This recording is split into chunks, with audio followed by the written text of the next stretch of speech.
What would you do if you were treated unfairly just because of the color of your skin? Imagine sitting in a VIP seat, enjoying your hard-earned moment of luxury, only to be asked to give it up. Not because of a mistake, but because of the color of your skin. Sounds unbelievable, right? Well, this is exactly what happened to a woman named Tasha Williams. And what followed was a series of events that no one saw coming. Stick around, because this story will shock you, anger you, and maybe even inspire you. Don't forget to like, subscribe, and hit that notification bell so you don't miss what happens next. Let's dive in. Tasha Williams sat in the plush leather seat of the VIP section, sipping her champagne with a quiet smile. The soft hum of the private jet's engines was soothing, and the view outside the window was breathtaking. Endless blue skies and fluffy white clouds. She had worked tirelessly for years to afford this moment, and she was determined to enjoy every second of it. Tasha, a 34-year-old marketing executive from Atlanta, Georgia, was on her way to a business conference in Los Angeles. She was dressed impeccably in a tailored navy blue pantsuit, her hair styled in neat braids that framed her face. Tasha was the kind of woman who carried herself with confidence, but beneath her polished exterior was a fierce determination to prove herself in a world that often underestimated her. Across the aisle sat Marcus Johnson, a 42-year-old tech entrepreneur from Chicago. Marcus was tall, with a commanding presence, and his sharp suit matched his sharp mind. He had struck up a conversation with Tasha during boarding, and the two had quickly bonded over their shared experiences as successful black professionals in predominantly white industries. Marcus was flying to LA to close a multi-million-dollar deal, and he had splurged on the VIP seats as a treat to himself. He was a man who believed in enjoying the fruits of his labor, and he admired Tasha's poise and ambition. The flight attendant, a young woman named Emily Carter, moved gracefully through the cabin, attending to the VIP passengers with a practiced smile. Emily was in her late 20s, with blonde hair tied back in a neat bun and a demeanor that exuded professionalism. She had been working for the airline for 5 years and prided herself on providing excellent service. But today, something was off. Emily's smile seemed forced, and her eyes kept darting toward the front of the cabin, where the flight's captain, John Harris, was seated. John was a seasoned pilot in his 50s, with a no-nonsense attitude and a reputation for running a tight ship. He had been with the airline for over 2 decades and was known for his strict adherence to protocol. As the flight progressed, Tasha noticed a subtle shift in the atmosphere. Emily seemed increasingly nervous, and the other passengers in the VIP section, mostly white, were casting furtive glances in her direction. Tasha tried to ignore it, focusing instead on the book she was reading, but the tension was palpable. Marcus, ever observant, leaned over and whispered, "You good?" Tasha nodded, but her unease grew. Then it happened. Emily approached Tasha's seat, her smile strained. "Excuse me, ma'am," she began, her voice trembling slightly. "I'm so sorry to bother you, but we've had a seating mix-up. Would you mind switching seats with another passenger? We'll compensate you for the inconvenience, of course." Tasha frowned, her heart sinking. She had booked this seat months in advance, and there was no way it was a mistake. "I'm sorry," she said firmly, "but I paid for this seat. I'm not moving." Emily's face flushed, and she glanced nervously toward the front of the cabin. "I understand, ma'am, but this is a special request from the captain. It's really important." Marcus, who had been listening intently, interjected. "Special request? What's so special about it? She paid for that seat just like everyone else." Emily hesitated, clearly uncomfortable. "I'm just following orders, sir. Please, it would really help us out." Tasha's jaw tightened. She knew exactly what was happening.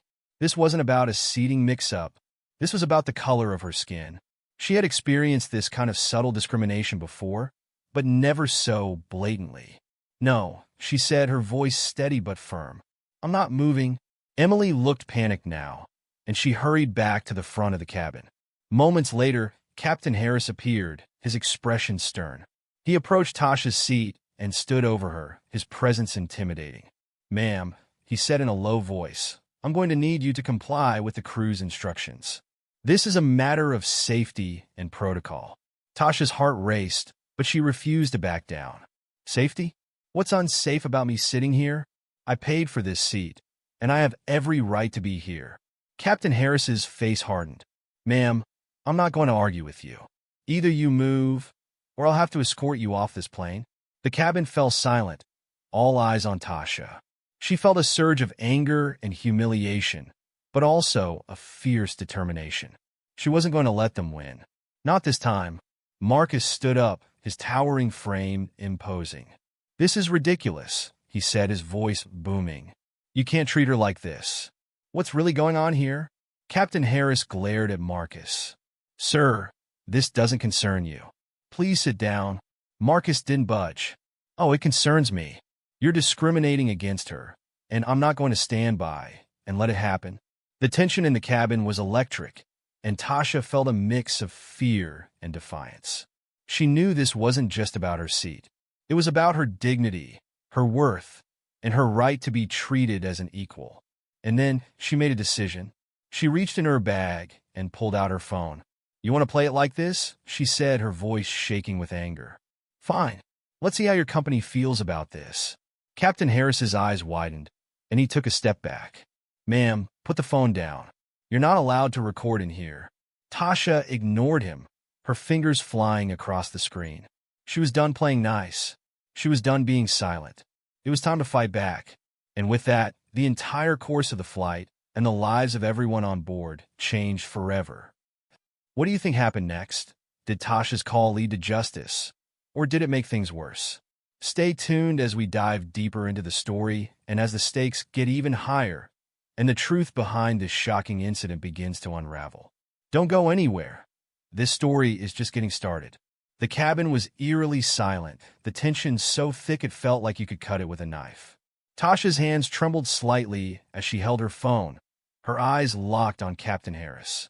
The other passengers in the VIP section were frozen, their gazes darting between Tasha, Marcus, and the captain.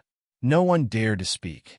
Even the hum of the plane's engines seemed to fade into the background, replaced by the pounding of Tasha's heart in her ears. Captain Harris took a step closer, his face red with anger. Ma'am, I'm warning you.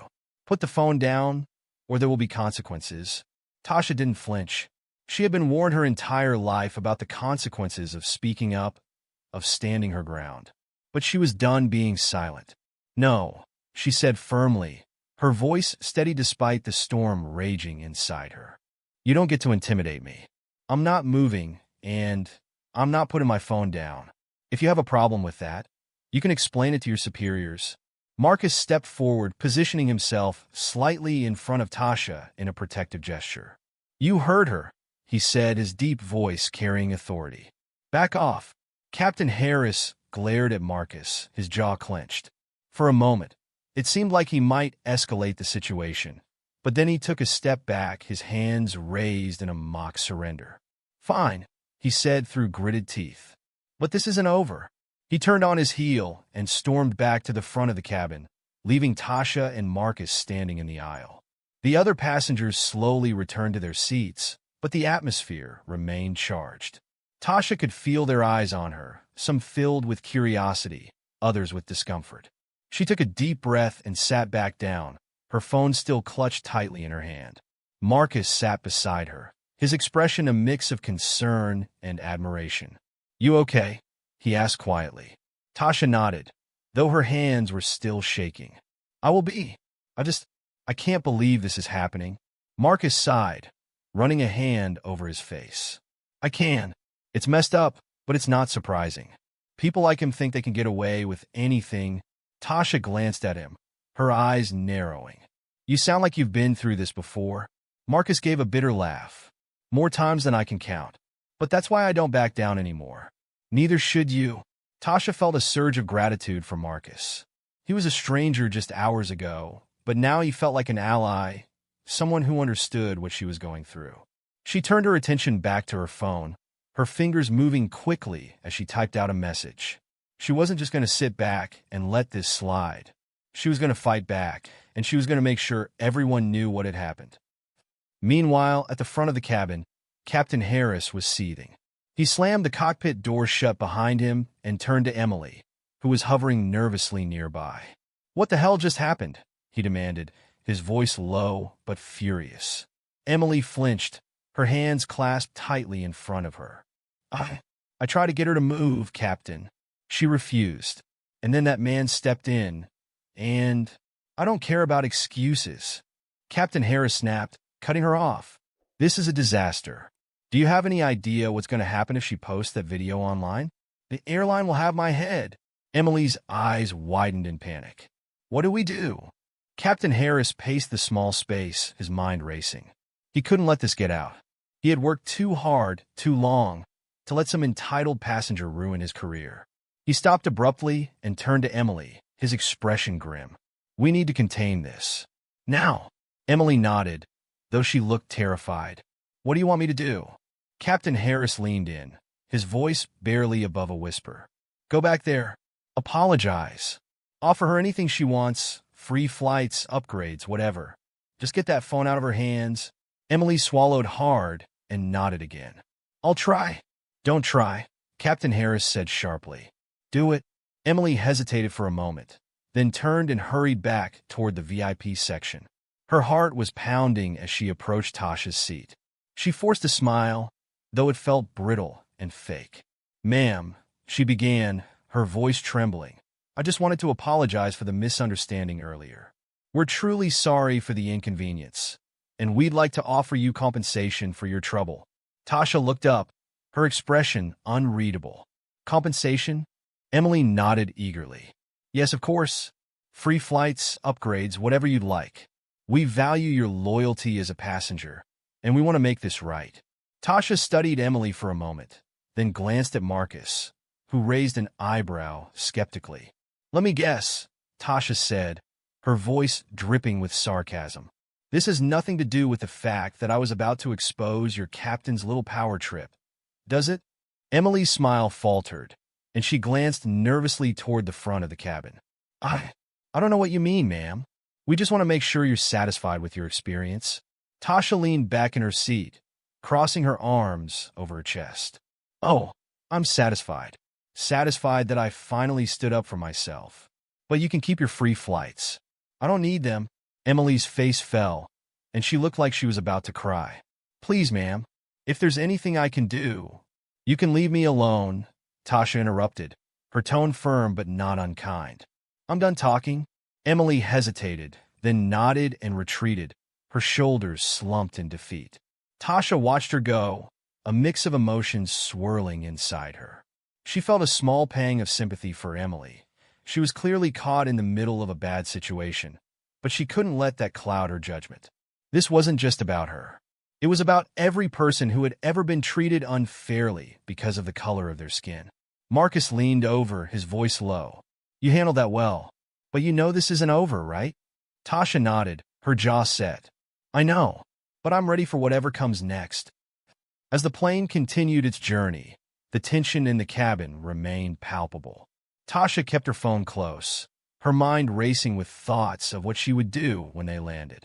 She knew this was just the beginning, and she was determined to see it through to the end. But little did she know, the situation was about to take a dramatic turn. One that would change everything. The plane touched down at Los Angeles International Airport with a gentle thud, but the atmosphere inside the cabin was anything but calm. Tasha remained seated, her phone still clutched tightly in her hand, as the other passengers began to gather their belongings. She could feel the weight of their stares, some curious, others judgmental, but she refused to let it rattle her. Marcus stayed by her side, his presence a quiet but steady source of support. As the cabin door opened, Captain Harris emerged from the cockpit, his expression unreadable. He avoided eye contact with Tasha and Marcus, instead addressing the passengers in a clipped, professional tone. Ladies and gentlemen, welcome to Los Angeles. We hope you enjoyed your flight. Please gather your belongings and exit the aircraft in an orderly fashion. Tasha exchanged a glance with Marcus, who gave her a subtle nod. They both knew this wasn't over. As they stood to leave, Emily approached them once more, her face pale and her hands trembling. Ma'am, sir, she began, her voice barely above a whisper. I just wanted to apologize again for the misunderstanding. If there's anything I can do, Tasha cut her off with a raised hand. Save it, she said firmly. I'm not interested in apologies or excuses. What I want is accountability. Emily's eyes filled with tears, but she nodded and stepped aside, allowing Tasha and Marcus to pass. As they made their way down the jet bridge, Marcus leaned in close to Tasha. You've got a plan, don't you? Tasha nodded, her expression determined. I do, but I'm going to need your help. Marcus smiled, a glint of admiration in his eyes. You've got it? Once inside the terminal, Tasha pulled out her phone and began recording a video. She spoke clearly and confidently, her voice steady despite the adrenaline coursing through her veins. My name is Tasha Williams, and I'm here at LAX after experiencing one of the most blatant acts of discrimination I've ever faced. During my flight, I was asked to give up my VIP seat, a seat I paid for, simply because of the color of my skin. When I refused, I was threatened and intimidated by the captain and crew. This is unacceptable, and I won't stand for it. She paused, taking a deep breath before continuing. I'm sharing this because I know I'm not the only one who's been treated this way. It's time we hold people accountable for their actions. If you've experienced something similar, I want to hear from you. Together, we can make a difference. Marcus watched her with a mixture of pride and concern. You're really going to post that? Tasha nodded. I am. This isn't just about me. It's about everyone who's ever been made to feel less than because of who they are. Marcus hesitated for a moment, then pulled out his own phone. Let me get a better angle. This needs to be seen. Together, they recorded the video, ensuring the lighting and sound were perfect. When they were satisfied, Tasha uploaded it to her social media accounts, tagging the airline and several major news outlets. Within minutes, the video began to gain traction, with comments and shares pouring in from people all over the country. Meanwhile, back at the airline's headquarters, chaos was erupting. The company's social media team had been monitoring Tasha's video, and they knew they had to act fast. The CEO, a middle-aged man named Richard Thompson, was summoned to an emergency meeting with the airline's legal and PR teams. This is a disaster, Richard said, his voice tight with anger as he paced the conference room. How the hell did this happen? One of the PR managers, a woman named Karen Lee, spoke up. We're already working on a statement, but we need to get ahead of this. If we don't, it's going to blow up even more. Richard stopped pacing and turned to face her. What do you suggest? Karen hesitated, then said, we need to reach out to her. Offer her compensation, a public apology, whatever it takes to make this go away. Richard nodded, his expression grim. Do it, and give me everything you have on this Captain Harris. If he's the reason we're in this mess, he's done. As the airline scrambled to contain the fallout, Tasha and Marcus made their way to the baggage claim. Tasha's phone was buzzing nonstop with notifications, messages of support, interview requests, and even a few hateful comments. She tried to ignore the negativity, focusing instead on the overwhelming wave of solidarity from strangers who had experienced similar injustices. Marcus placed a hand on her shoulder. You okay? Tasha nodded, though her mind was racing. I think so. I didn't expect it to blow up this fast. Marcus smiled. You did the right thing. Now it's up to them to make it right. As they waited for their luggage, Tasha's phone rang. She glanced at the screen and saw an unknown number. She hesitated for a moment, then answered. Hello. The voice on the other end was calm, but authoritative. Ms. Williams, this is Richard Thompson, CEO of the airline. I'd like to speak with you about your recent experience. Tasha's heart skipped a beat, but she kept her voice steady. I'm listening. Richard took a deep breath. First, let me apologize for what happened. It's unacceptable, and we're taking it very seriously. I'd like to offer you compensation and a public apology. We're also conducting an internal investigation, and those responsible will be held accountable. Tasha exchanged a glance with Marcus, who raised an eyebrow. I appreciate that, she said carefully, but I'm not interested in compensation. What I want is change. Real change. Not just for me, but for everyone who's been treated this way. There was a pause on the other end of the line, and then Richard said, I understand. And I want to assure you that we're committed to making that change. But I'd like to discuss this further in person. Would you be willing to meet with me? Tasha hesitated, then nodded. Yes, but on one condition. Name it, Richard said. I want Marcus Johnson, the man who stood by me during this, to be there too. And I want everything we discussed to be on the record. There was another pause, and then Richard said, agreed. Let's set up a meeting as soon as possible. As Tasha hung up the phone, she felt a surge of hope. This was just the beginning, but it was a step in the right direction. She turned to Marcus, who was watching her with a mixture of curiosity and pride. Well, he asked. Tasha smiled. We got a meeting with the CEO. Marcus raised an eyebrow. You're not wasting any time, are you? Tasha shook her head. No, this is too important to wait. As they collected their luggage and made their way to the exit, Tasha couldn't help but feel a sense of anticipation. The fight was far from over, but for the first time in a long time, she felt like she was in control. And she wasn't going to back down. The meeting with Richard Thompson, the airline CEO, was scheduled for the following morning at the company's corporate office in downtown Los Angeles. Tasha and Marcus arrived early, dressed in sharp business attire that reflected the gravity of the situation. The building was a towering glass structure, its sleek design a symbol of the airline's prominence and success. But as they stepped inside, Tasha couldn't shake the feeling that this meeting would reveal the cracks beneath that polished exterior. They were greeted by Karen Lee, the PR manager who had spoken with Richard the previous day. Karen was professional but visibly nervous, her smile strained as she led them to a conference room on the top floor. The room was spacious, with floor-to-ceiling windows offering a stunning view of the city. Richard Thompson was already seated at the head of the table, his expression serious but composed. Ms. Williams, Mr. Johnson, Richard said, standing to shake their hands. Thank you for coming. Please have a seat. Tasha and Marcus exchanged a glance before sitting down. Tasha placed her phone on the table, ensuring the recording app was active. She had no intention of letting anything be swept under the rug. Richard cleared his throat and began. First, let me reiterate my apology for what happened on the flight. What you experienced was unacceptable, and we're taking steps to ensure it never happens again. Tasha nodded, her gaze steady. Thank you for saying that. But apologies aren't enough. I want to know what you're going to do to address the systemic issues that allowed this to happen in the first place. Richard leaned forward, his hands clasped on the table. We're conducting a full investigation into the incident. Captain Harris and the crew involved have been placed on administrative leave pending the outcome. We're also reviewing our policies and training programs to ensure they're inclusive and equitable. Marcus spoke up, his tone measured but firm. That's a good start, but it's not enough. This isn't just about one incident. It's about a culture that allows discrimination to thrive.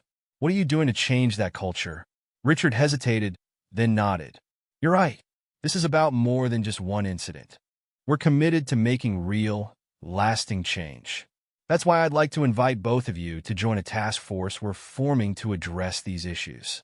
Your insights and experiences would be invaluable in helping us create a more inclusive environment. Tasha raised an eyebrow, surprised by the offer. She hadn't expected the CEO to be so direct, but she wasn't ready to accept his proposal without more information. What would that entail? Richard explained that the task force would be responsible for reviewing the airline's policies, training programs, and corporate culture. They would have the authority to recommend changes and hold leadership accountable. It was a significant opportunity, but Tasha knew it would also be a lot of work. I'll consider it, she said carefully. But I need to know that this isn't just a PR move. I want to see real action, not just words. Richard nodded. I understand, and I want to assure you that this is a top priority for me personally. I'll do whatever it takes to make this right. The meeting continued for another hour, with Tasha and Marcus pressing Richard on specific actions the airline would take. By the end, Tasha felt cautiously optimistic. Richard seemed sincere, but she knew the real test would be whether he followed through on his promises. As they left the building, Marcus turned to Tasha. What do you think? Tasha sighed, her mind racing. I think he's saying all the right things, but I'm not sure if it's enough. I don't want to get my hopes up. Marcus nodded.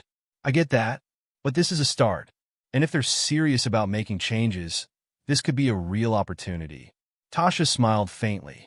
Maybe, but I'm not going to stop pushing until I see results. Marcus grinned. I wouldn't expect anything less. Later that evening, Tasha's phone buzzed with a notification. She opened it to find a message from Richard Thompson, attaching a draft of the public statement the airline planned to release. The statement acknowledged the incident, apologized to Tasha, and outlined the steps the company was taking to address the issue. It was a strong statement, but Tasha knew it was just the beginning. She spent the next hour reviewing the draft, making notes and suggestions.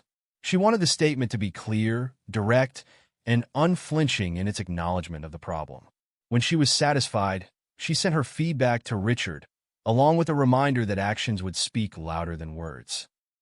The next morning, the airline released the statement, and it quickly went viral. News outlets picked up the story, and Tasha found herself at the center of a national conversation about racism and discrimination. She received countless messages of support, but also a flood of hateful comments and threats. It was overwhelming, but she refused to back down. Marcus stayed by her side, helping her navigate the media frenzy and offering unwavering support. Together, they began to plan their next steps, determined to turn this moment into a movement. But as the days passed, Tasha began to notice something troubling. Despite the airline's public promises, there were signs that not everyone in the company was on board with the changes. Whispers of resistance from within the organization began to surface, and Tasha couldn't shake the feeling that they were being watched. One evening, as she and Marcus were leaving a meeting with the task force, they noticed a car following them. At first, they thought it was just a coincidence, but when the car continued to tail them through multiple turns, their unease grew. "What's going on?" Marcus muttered, glancing in the rearview mirror. Tasha's heart raced as she gripped the door handle. "I don't know, but I don't like it." The car followed them all the way to Tasha's apartment, parking a short distance away as they pulled into the garage. Tasha and Marcus exchanged a worried glance. "This isn't over," Tasha said quietly. Marcus nodded, his expression grim. "No, it's not." The car that had been following them remained parked outside Tasha's apartment building, its engine idling ominously. Tasha and Marcus stood in the dimly lit garage, their unease growing with each passing second. The tension was palpable, and neither of them was sure what to do next. "We need to call the police," Marcus said, his voice low but urgent. Tasha hesitated, her mind racing. "What if it's nothing? What if we're overreacting?" Marcus shook his head. "Better to be safe than sorry. This doesn't feel right." Tasha nodded, pulling out her phone. She dialed 911 and quickly explained the situation to the dispatcher, who assured her that officers would be on their way. As they waited, Tasha couldn't shake the feeling that they were being watched. She glanced around the garage, her eyes scanning the shadows for any sign of movement. Minutes later, a police car pulled into the garage, its lights flashing. Two officers stepped out, their expressions serious as they approached Tasha and Marcus. "Are you the ones who called?" one of the officers asked, a tall man with a no-nonsense demeanor. "Yes," Tasha said, her voice trembling slightly. "There's a car outside that's been following us. We don't know who it is, but it's making us nervous." The officer nodded. "We'll check it out. Stay here." Tasha and Marcus watched as the officers walked toward the entrance of the garage, their hands resting on their holstered weapons. The tension in the air was thick, and Tasha felt her heart pounding in her chest.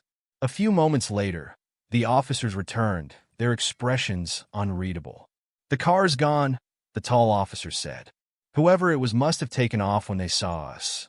Tasha let out a breath she didn't realize she'd been holding. "Thank you," she said, her voice shaky. The officer nodded. "We'll keep an eye on the area, but if you see anything else suspicious, don't hesitate to call." As the officers left, Tasha and Marcus exchanged a worried glance. "This is getting out of hand," Marcus said, his voice low.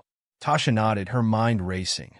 "I don't know who's behind this, but I'm not going to let them intimidate me." Marcus placed a hand on her shoulder. "We'll figure this out. Together." The next morning, Tasha woke up to a flood of messages and notifications on her phone. The airline's public statement had sparked a wave of reactions, both positive and negative. While many people praised the company for taking accountability, others accused Tasha of exaggerating or even fabricating the incident. The backlash was intense, and Tasha found herself scrolling through a sea of hateful comments and threats. She took a deep breath, trying to steady her nerves. She knew this was part of the process, but didn't make it any easier to deal with. As she was about to put her phone down, a new message popped up. This one from an unknown number. You think you're safe? Think again.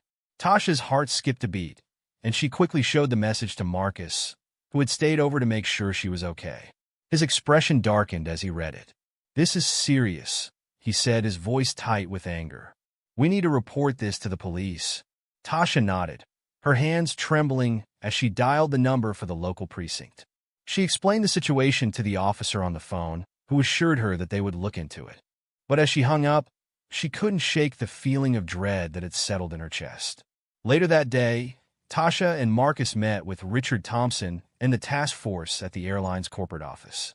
The atmosphere in the room was tense, and it was clear that the incident had shaken everyone involved. We've identified the individuals responsible for the harassment, Richard said, his expression grim. They've been terminated, and we're working with law enforcement to ensure they're held accountable. Tasha nodded, but she couldn't help feeling skeptical.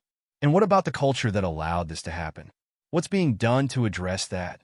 Richard sighed, running a hand through his hair. We're implementing new training programs and policies to promote inclusivity and accountability. But change takes time, and we need your help to make it happen. Tasha exchanged a glance with Marcus, who gave her a subtle nod. We'll do what we can, she said carefully. But we need to see real action, not just words. Richard nodded. I understand, and I want to assure you that we're committed to making this right. As the meeting continued, Tasha couldn't shake the feeling that they were being watched. She glanced around the room, her eyes scanning the faces of the other task force members. Most of them seemed sincere, but there were a few who avoided her gaze, their expressions unreadable. When the meeting finally ended, Tasha and Marcus made their way to the parking garage, their unease growing with each step. As they approached Marcus's car, they noticed a piece of paper tucked under the windshield wiper. Tasha's heart raced as she reached for it, her hands trembling as she unfolded it. The message was short but chilling. You can't hide forever. Tasha felt a surge of fear and anger, her mind racing with questions. Who was behind this? And what did they want? Marcus placed a hand on her shoulder, his expression grim. We'll figure this out, he said, his voice steady. But we need to be careful. Tasha nodded, her jaw set with determination. I'm not backing down. Not now. As they drove away from the corporate office, Tasha couldn't shake the feeling that they were being followed. She glanced in the side mirror, her eyes scanning the traffic behind them. But there was no sign of the car from the previous night, and she tried to convince herself that she was just being paranoid. But deep down, she knew the truth. This wasn't over. Not by a long shot. The days that followed were a blur of meetings, interviews, and sleepless nights. Tasha and Marcus worked tirelessly to push for change, but the threats and harassment continued. It was clear that someone didn't want them to succeed, and they were determined to find out who. One evening, as they were reviewing documents in Tasha's apartment, Marcus received a call from an unknown number. He hesitated for a moment before answering, his expression darkening as he listened to the voice on the other end. What is it? Tasha asked, her heart racing. Marcus hung up the phone, his face pale.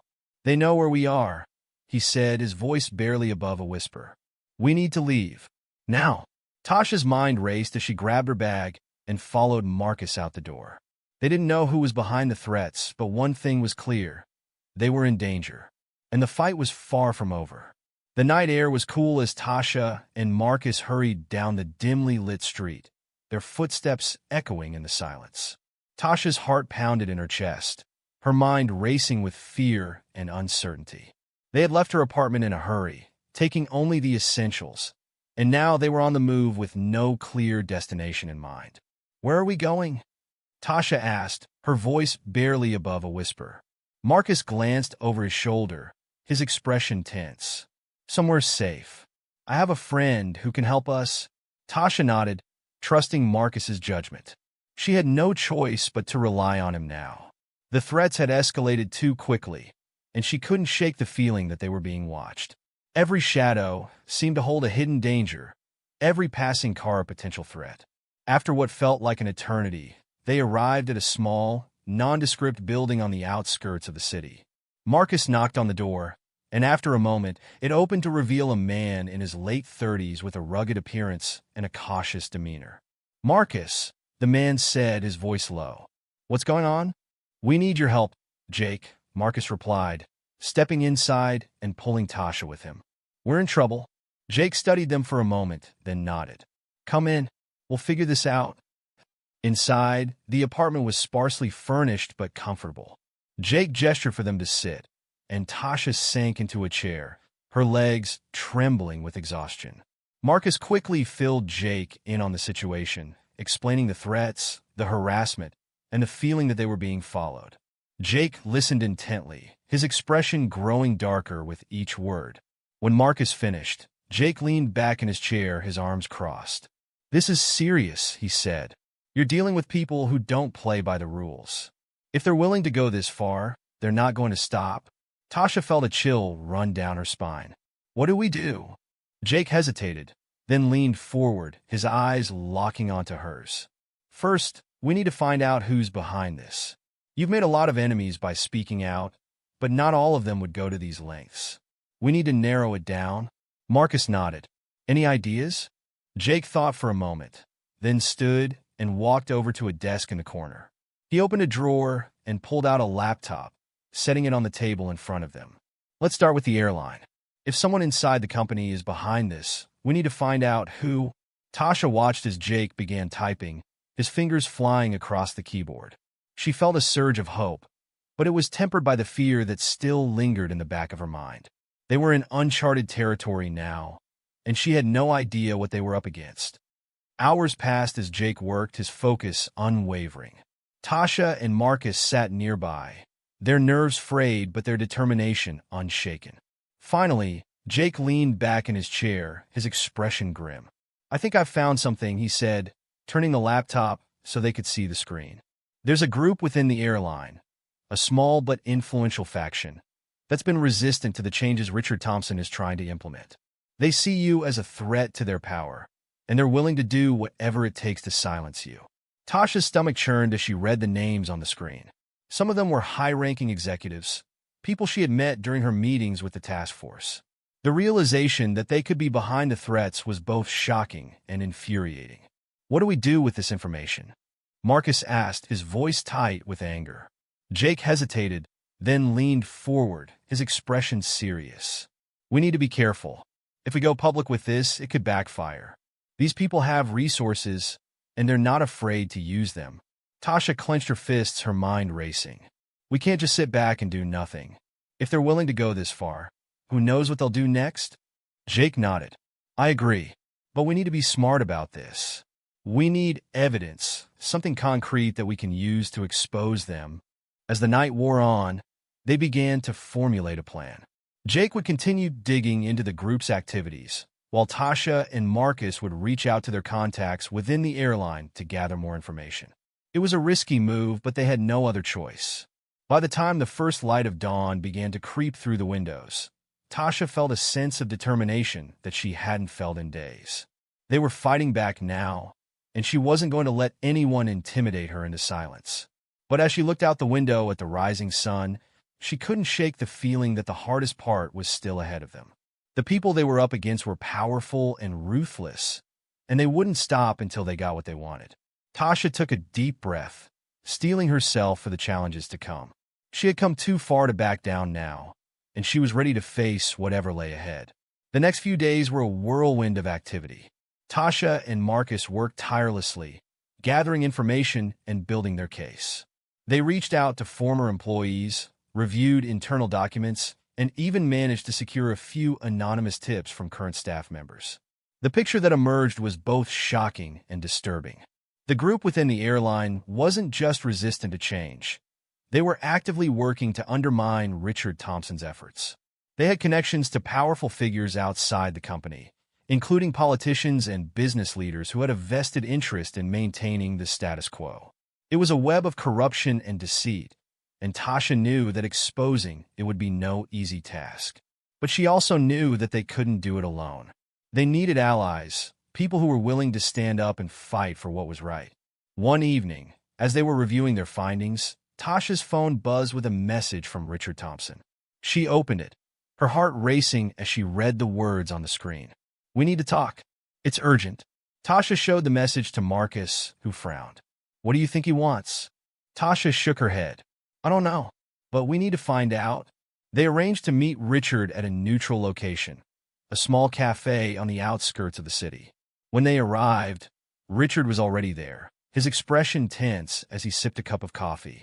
"Thank you for coming," he said as they sat down. "I'll get straight to the point. I've been made aware of the threats against you, and I want you to know that I'm doing everything in my power to address the situation." Tasha studied him carefully, trying to gauge his sincerity. "And what about the people behind this? The ones within your company who are trying to silence us?" Richard hesitated, then sighed. "I've been trying to root them out, but it's not easy. They're well-connected, and they've been careful to cover their tracks." Marcus leaned forward, his expression serious. "We have evidence. Names, documents, everything you need to take them down." Richard's eyes widened, and for a moment, he looked hopeful. But then his expression darkened. "It's not that simple. If we go public with this, it could destroy the company. Thousands of people could lose their jobs." Tasha felt a surge of frustration. "And what about the people they've hurt? The ones they've silenced? Don't they deserve justice?" Richard looked down at his coffee, his shoulders slumped. "I don't know what to do," he admitted. "I want to do the right thing, but I'm afraid of the consequences." Tasha exchanged a glance with Marcus, then leaned forward, her voice steady. "We can't let fear stop us. If we don't stand up to them now, they'll just keep doing this, and more people will get hurt." Richard was silent for a long moment, then nodded. "You're right, but we need to be careful. If we're going to do this, we need to do it right." As they left the cafe, Tasha felt a sense of cautious optimism. Richard was on their side, and that gave them a fighting chance. But she also knew that the road ahead would be fraught with danger.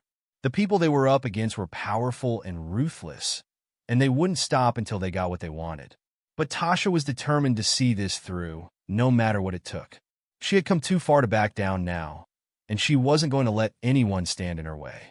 The next chapter of their fight was just beginning, and Tasha knew that the stakes had never been higher. But she was ready. She had faced fear, intimidation, and threats, and she had come out stronger on the other side. Now, it was time to take the fight to them. The days that followed were a blur of strategy meetings, late-night planning sessions, and tense conversations.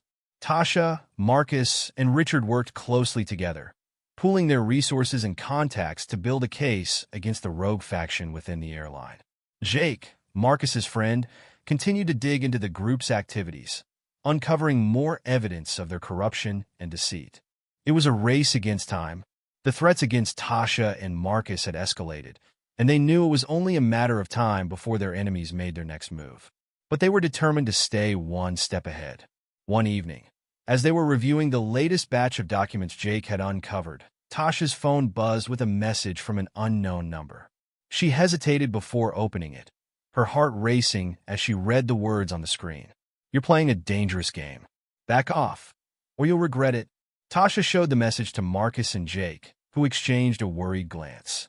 "They're getting desperate," Jake said, his voice low. "That means we're close." Marcus nodded, his expression grim. "But it also means they're getting more dangerous. We need to be careful." Tasha clenched her fists, her jaw set with determination. "I'm not backing down. Not now." The next morning, they met with Richard at a secure location, a private office in a nondescript building downtown.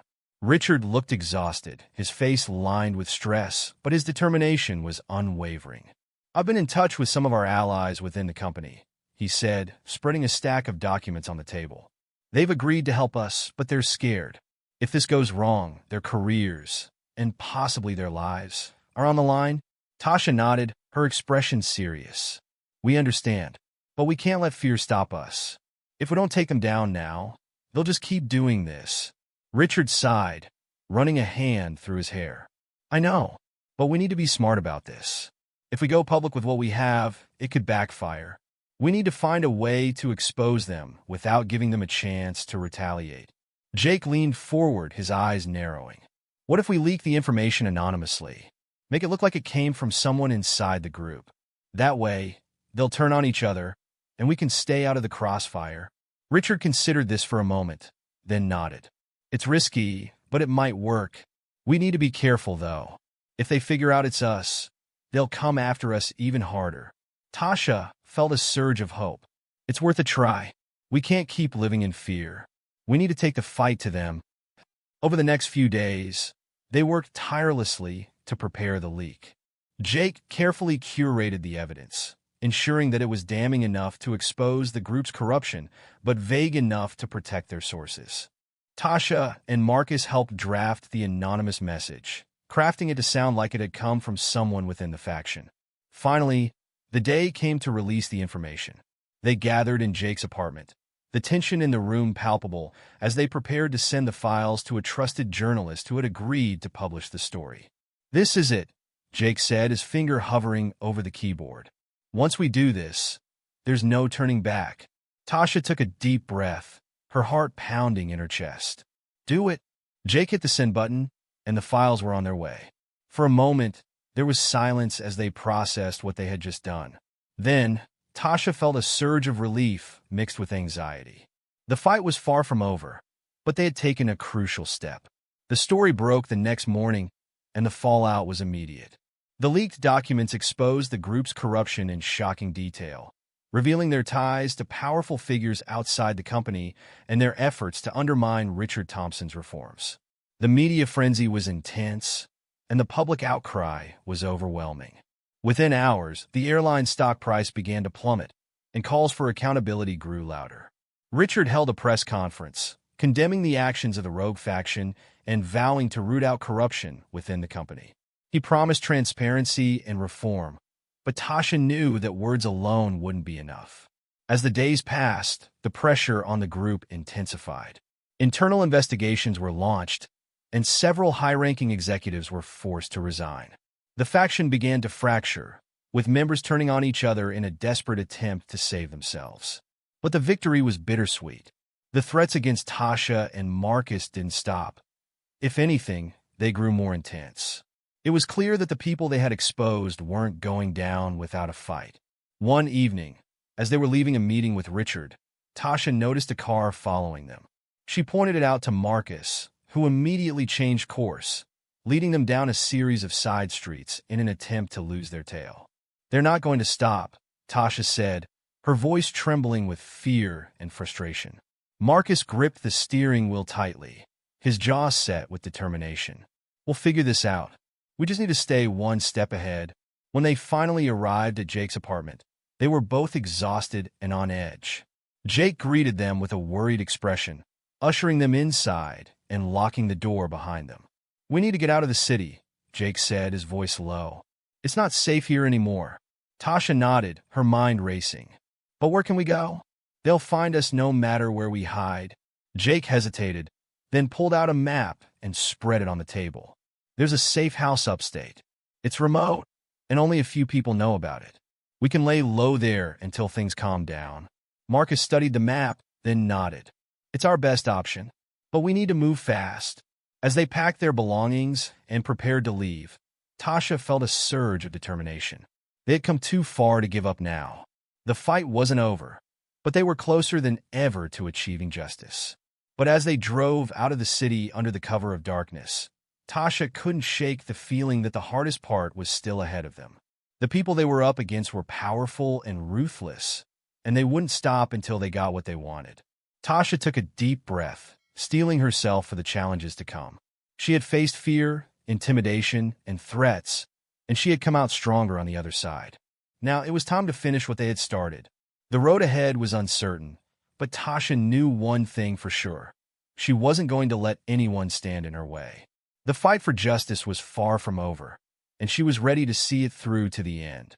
The safe house was a modest cabin nestled deep in the woods, far from the noise and chaos of the city. The drive had been long and tense, with Tasha, Marcus, and Jake taking turns at the wheel to ensure they weren't followed. By the time they arrived, the first light of dawn was breaking through the trees, casting a soft glow over the secluded property. Tasha stepped out of the car, stretching her stiff limbs as she took in her surroundings. The cabin was small but sturdy, with a weathered wooden exterior and a chimney that hinted at cozy nights by the fire. The air was crisp and fresh, a stark contrast to the smog and tension of the city. For a moment, she allowed herself to feel a sense of relief. They were safe here, at least for now. Jake unlocked the door and led them inside. The interior was sparsely furnished but functional, with a small kitchen, a living area, and 2 bedrooms. "It's not much," he said, setting down his bag, "but it's off the grid. No one will find us here." Marcus nodded, his eyes scanning the room. "We'll need to stay low for a while. No phones, no internet. We can't risk giving them any way to track us." Tasha sighed, sinking into a chair. "How long are we supposed to stay here? We can't just hide forever." Jake exchanged a glance with Marcus before answering. "As long as it takes. We need to let things cool down. The leak did its job. The group is falling apart. But they're not going to go quietly. We need to be smart about this." Tasha leaned forward, her elbows on her knees. "And what about Richard? Is he safe?" Marcus hesitated. "He's laying low too. He's got his own security, but he's in just as much danger as we are. Maybe more." The weight of their situation settled over the room like a heavy blanket. Tasha felt a surge of frustration, but she knew Jake and Marcus were right. They had to be patient. They had to wait. The days that followed were a strange mix of monotony and tension. Without phones or internet, they were cut off from the outside world, left to rely on a battery-powered radio for news. The updates were sporadic, but they confirmed that the fallout from the leak was still unfolding. More executives had resigned, and the airline's stock price continued to plummet. Public outrage was growing, and calls for a full investigation were gaining momentum. But the lack of information was maddening. Tasha found herself pacing the cabin, her mind racing with questions. Were they making progress? Were their allies safe? And most importantly, were they any closer to bringing the people behind this to justice? Marcus tried to keep her spirits up, suggesting they play cards or take walks in the woods to pass the time. Jake spent hours tinkering with a ham radio, trying to establish a secure line of communication with their contacts in the city. But the isolation was taking its toll on all of them. One evening, as they sat around the small kitchen table eating a simple meal of canned soup and crackers, Jake finally broke the silence. "I've been thinking," he said, his voice low. "We can't just sit here and wait. We need to find a way to keep pushing forward." Tasha looked up, her eyes narrowing. "What do you mean?" Jake leaned forward, his expression serious. "We have evidence, enough to bring these people down, but we need to get it into the right hands. If we can connect with someone who has the power to act on it, we might be able to end this." Marcus frowned. "But how? We're cut off. We can't risk reaching out to anyone." Jake hesitated, then nodded toward the ham radio. "I've been working on a way to send a secure message. It's risky, but if we can get through to someone we trust, it might be worth it." Tasha felt a surge of hope. "Who do you have in mind?" Jake's eyes met hers. "Senator Clara Hayes. She's been a vocal advocate for corporate accountability. If anyone can help us, it's her." Marcus raised an eyebrow. "You think she'll listen?" Jake nodded. "She's been trying to push for reforms in the airline industry for years. If we can get her the evidence, she'll have the leverage she needs to take action." Tasha felt a spark of excitement. "Then let's do it. We can't just sit here and do nothing." That night, they worked together to draft a message to Senator Hayes. Jake carefully encoded it, using a cipher he had developed to ensure it couldn't be intercepted. When they were ready, he sent the message, the static-filled silence of the radio stretching on as they waited for a response. Minutes turned into hours, and just as they were about to give up, the radio crackled to life. A voice came through, faint but clear. "Message received. Stand by." Tasha felt a surge of relief, but it was short-lived. The voice continued, "Be advised. Your location may be compromised. Proceed with caution." The room fell silent as the weight of the warning sank in. Jake quickly shut off the radio, his expression grim. "We need to move. Now." They packed their belongings in a hurry, the tension in the cabin palpable. Tasha's mind raced as she tried to process what was happening. They had been so careful. How had their location been compromised? As they loaded the car, Marcus placed a hand on her shoulder. "We'll figure this out, but we need to stay focused." Tasha nodded, her jaw set with determination. "I'm not giving up. Not now." They drove through the night, the headlights cutting through the darkness as they navigated the winding forest roads. Jake had a new destination in mind, a remote cabin even further off the grid. It would take hours to get there, but it was their best chance of staying hidden. As the first light of dawn began to creep over the horizon, Tasha felt a sense of resolve. They were in the fight of their lives, but they weren't alone.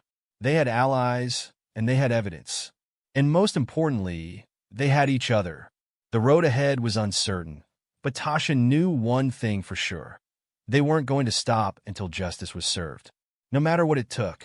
The new safe house was even more remote than the last, a dilapidated cabin hidden deep in the mountains. The drive had been grueling, with narrow, unpaved roads and dense forest closing in around them. By the time they arrived, the sun was high in the sky, and exhaustion hung heavy in the air.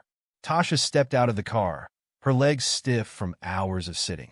The cabin looked like it hadn't been used in years, its wooden walls weathered and its roof sagging in places. But it was isolated, and that was what mattered. Jake unlocked the door, and they stepped inside. The interior was musty and dim, with a layer of dust covering the few pieces of furniture. "It's not much," Jake said, setting down his bag, "but it's safe. No one knows about this place." Marcus nodded, his eyes scanning the room. "We'll need to clean up and make it livable.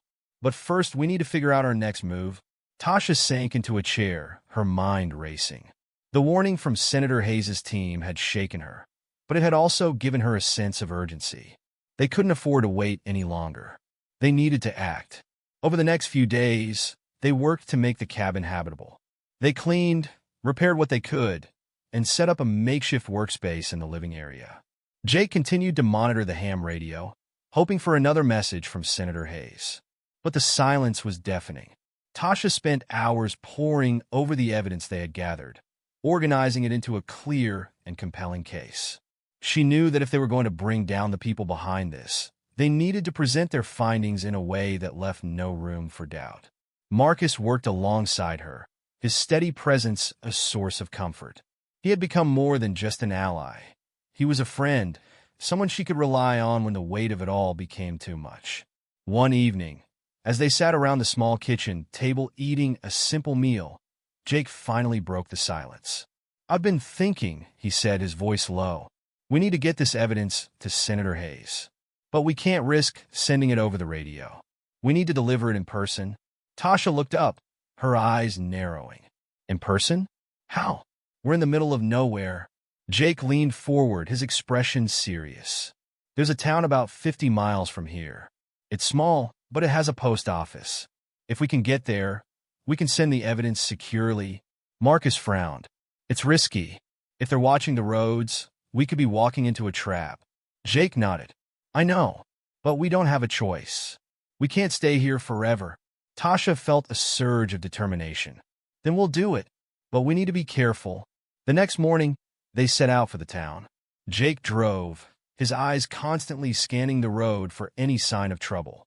Tasha sat in the passenger seat, the evidence carefully packed in a secure case on her lap. Marcus rode in the back, his hand resting on the handle of a pistol tucked into his waistband. The drive was tense, every passing car a potential threat. But they made it to the town without incident, pulling into the parking lot of the small post office just as it opened for the day. Jake stayed with the car, keeping watch as Tasha and Marcus went inside. The post office was quiet, with only a single clerk behind the counter. Tasha approached, her heart pounding as she handed over the package. "I need to send this securely," she said, her voice steady despite the nerves. The clerk nodded, taking the package and processing the shipment. Tasha watched as it was sealed and placed in a secure bin, her stomach churning with anxiety. This was it. They were putting everything on the line. As they left the post office, Tasha felt a mix of relief and dread. The evidence was on its way, but they were still in danger. They needed to get back to the cabin and lay low until they heard from Senator Hayes. But as they drove back through the winding mountain roads, Jake suddenly slammed on the brakes. Tasha's heart leaped into her throat as she saw what had made him stop, a fallen tree blocking the road. "What the?" Marcus began, but his words were cut off as a group of armed men emerged from the trees, their weapons trained on the car. Tasha's blood ran cold. They had been found. The men surrounded the car, their faces masked and their movements precise. One of them yanked open the driver's side door and pulled Jake out, forcing him to the ground. Another opened Tasha's door, grabbing her arm and dragging her out of the car. "Don't move," one of the men barked, his voice cold and commanding. Marcus raised his hands, his eyes darting between Tasha and Jake. "What do you want?" The man ignored him, turning to Tasha. "Where's the evidence?" Tasha's heart raced, but she forced herself to stay calm. "I don't know what you're talking about." The man's eyes narrowed, and he stepped closer, his voice low and threatening. "Don't play dumb. We know you sent it. Tell us where it is, and maybe we'll let you live." Tasha clenched her fists, her mind racing. They couldn't give up the evidence. Not now. Not after everything they had been through. But before she could respond, a shot rang out, and one of the men crumpled to the ground. Chaos erupted as more shots were fired, the sound echoing through the trees. Tasha dropped to the ground, her hands over her head as the gunfire continued. She didn't know who was shooting or why, but she knew one thing for sure. This wasn't over. When the shooting finally stopped, the air was thick with smoke and the smell of gunpowder. Tasha slowly raised her head, her heart pounding as she looked around. The armed men were gone, their bodies lying motionless on the ground. Marcus crawled over to her, his face pale but determined. "Are you okay?" Tasha nodded, her hands trembling. "What just happened?" Before Marcus could answer, a voice called out from the trees. "Tasha! Marcus! Are you there?" Tasha's eyes widened as she recognized the voice. It was Richard Thompson. Richard emerged from the trees, flanked by a group of armed security personnel. His face was grim, but there was a glimmer of relief in his eyes as he saw Tasha and Marcus. "We got your message," Richard said, his voice tight with urgency. "We came as soon as we could." Tasha felt a surge of hope, but it was tempered by the fear that still lingered in the back of her mind. "The evidence. It's on its way to Senator Hayes." Richard nodded. "Good, but we need to get you out of here. It's not safe." As they were led to a waiting SUV, Tasha couldn't shake the feeling that the fight was far from over. They had taken a huge risk, and it had almost cost them their lives. But they had also taken a crucial step toward justice.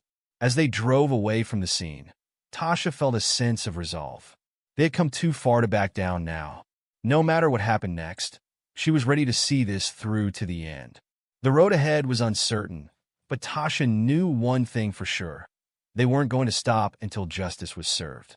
No matter what it took. The SUV sped down the winding mountain roads, the tension inside the vehicle palpable. Tasha sat in the back seat, her hands clenched tightly in her lap as she tried to process everything that had just happened. Richard Thompson was in the front passenger seat, his face etched with worry as he spoke quietly with the driver. Marcus and Jake were in the back with her, both looking equally shaken but determined. "Where are we going?" Tasha asked, her voice barely above a whisper. Richard glanced back at her, his expression grim. "Somewhere safe. We have a secure location where we can regroup and figure out our next steps." Tasha nodded, though her mind was racing. The attack on the road had been a stark reminder of how dangerous their enemies were. They had been willing to kill to get what they wanted, and Tasha knew they wouldn't stop until they had silenced her and everyone involved. The secure location turned out to be a nondescript office building in a small town a few hours away. It was unremarkable from the outside, but inside, it was a hive of activity. Richard led them to a conference room where a team of lawyers, investigators, and security personnel were already waiting. "This is it," Richard said, gesturing to the room. "We're going to take these people down, once and for all." Tasha felt a surge of hope, but it was tempered by the fear that still lingered in the back of her mind. They had come so far, but the fight was far from over. Over the next few days, they worked tirelessly to build their case. The evidence they had sent to Senator Hayes had arrived safely, and she had already begun to take action. A formal investigation had been launched, and the media was buzzing with the story. The public outcry was overwhelming, and the pressure on the airline and its corrupt executives was mounting. But Tasha knew that their enemies wouldn't go down without a fight. The threats against her and Marcus had escalated, and they were under constant surveillance. Richard had assigned a team of security personnel to protect them, but Tasha couldn't shake the feeling that they were always one step away from disaster. One evening, as they were reviewing the latest developments, Richard received a call that made his face pale. He listened intently, his expression growing darker with each passing second. When he hung up, he turned to Tasha and Marcus, his voice tight with urgency. "We have a problem," he said. "One of the executives we've been investigating has gone rogue. He's taken hostages at the airline's headquarters. He's demanding that we drop the investigation, or he'll start killing people." Tasha's heart sank. "What are we going to do?" Richard hesitated, then nodded toward the door. "We're going to stop him, but we need to move fast." The drive to the airline's headquarters was tense, with Richard's security team leading the way. When they arrived, the building was surrounded by police cars and news vans, their lights flashing in the night. Tasha could see the hostages through the windows of the executive floor, their faces pale with fear. Richard led them to a command post that had been set up nearby, where they were briefed on the situation. The rogue executive, a man named Daniel Graves, was heavily armed and had barricaded himself in the boardroom. He had already shot one of the hostages, and he was threatening to kill more if his demands weren't met. Tasha felt a surge of anger and determination. "We can't let him win. We have to do something." Richard nodded, his expression grim. "We're working on a plan, but we need to be careful. One wrong move, and people could die." As the hours passed, the tension grew. Negotiations with Graves had stalled, and the situation was becoming increasingly dire. Tasha, Marcus, and Jake stayed close to Richard, offering whatever support they could. But Tasha knew that they were running out of time. Finally, Richard turned to her, his eyes filled with resolve. "There's one thing we haven't tried. Graves has a family, a wife, and 2 kids. If we can get them here, they might be able to talk him down." Tasha nodded, her heart racing. "Do it, whatever it takes." Richard's team moved quickly, contacting Graves' family and arranging for them to be brought to the scene. When they arrived, Tasha could see the fear and desperation in their eyes. They were escorted to the command post, where they were briefed on the situation. Graves' wife, a woman named Laura, stepped forward, her voice trembling. "Let me talk to him, please." Richard hesitated, then nodded. "We'll set up a phone line, but you need to be careful. He's not in his right mind." The call was made, and Laura spoke to her husband in a calm, steady voice. Tasha watched as the tension in the room grew, her heart pounding in her chest. For a moment, it seemed like Graves might listen, but then his voice came through the phone, cold and unyielding. "It's too late for that," he said. "They've ruined everything. I'm not going to let them win." Before anyone could react, a gunshot rang out, followed by screams. Tasha's heart leaped into her throat as the line went dead. The next few minutes were a blur. The police stormed the building, and the hostages were rescued. Graves was found dead, a self-inflicted gunshot wound to the head. The crisis was over, but the cost had been high. Tasha felt a mix of relief and sorrow as she watched the hostages being led out of the building. They had survived, but they would carry the scars of this night for the rest of their lives. As the sun rose over the city, Tasha stood with Marcus and Jake, watching as the media swarmed the scene. The story was already making headlines, and the public outcry was louder than ever. The airline's corrupt executives were being exposed, one by one, and the fight for justice was gaining momentum. Richard approached them, his face lined with exhaustion, but his eyes filled with determination. "We did it," he said, his voice quiet but firm. "It's not over yet, but we've taken a huge step forward." Tasha nodded, her heart heavy but hopeful. "We couldn't have done it without you." Richard shook his head. "No, this was all of us, together." As they left the scene, Tasha felt a sense of closure. The fight wasn't over, but they had made a difference. They had stood up to corruption and injustice, and they had shown that no one was above the law. The road ahead would be long and difficult, but Tasha knew that they were ready. They had faced fear, intimidation, and violence, and they had come out stronger on the other side. And as she looked out at the rising sun, Tasha felt a sense of hope. The fight for justice was far from over, but they had taken a crucial step forward. And no matter what happened next, she was ready to see it through to the end.